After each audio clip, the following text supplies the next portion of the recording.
Hello mga ka-WhatsApp. Ayan, magluluto tayo ng vegetable rice. Siyempre, ibuboil natin yung rice. Lagyan natin ng leaves at saka black pepper seed. Okay? At saka yan, nakalagay na yung oil. Tapos ilalagay natin ng sibuyas. Ilalagay natin yung sibuyas, tapos isusunod natin yung gulay. Ayan. Ayan siya. Siyempre, galaw-galawin muna natin yan. Pag ready na yung gulay, saka na natin yan i-ano. Kapit na yung chicken ma-ready, mga palangga. At siyempre, ready na ang rice. Kailangan natin tanggalin sa tubig para hindi siya malusaw masyado. Ganyan lang siya, Ganyan lang siya. Siyempre, kunting brown na. Ayan na, brown na siya. Tapos, ilalagay na natin ang big steve balls, mga palangga. Ayan.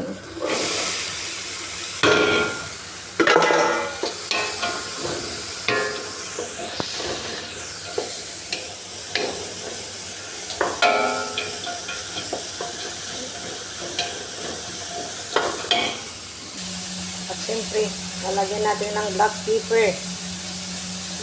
Palasa siya. Kailangan ng black pepper para pampalasa.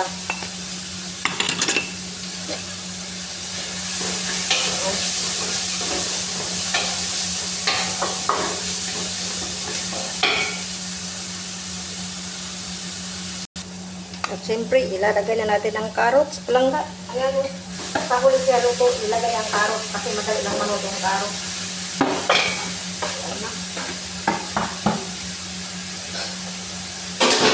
At isusunod na natin ang rice. Ayan, ilalagay na natin ang rice. Ready ng rice.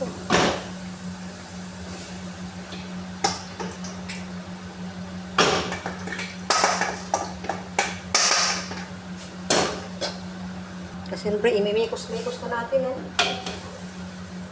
Ayan na siya. Mikos-mikos na. Mikos-mikos na. Ayan, sa mga palangga. Ayan, Ayan. Ready na siya. Siyempre, lalagyan natin ng takip yan. Babalikan natin ng 20 minutes. Babalikan natin ng 20 minutes, mga darling.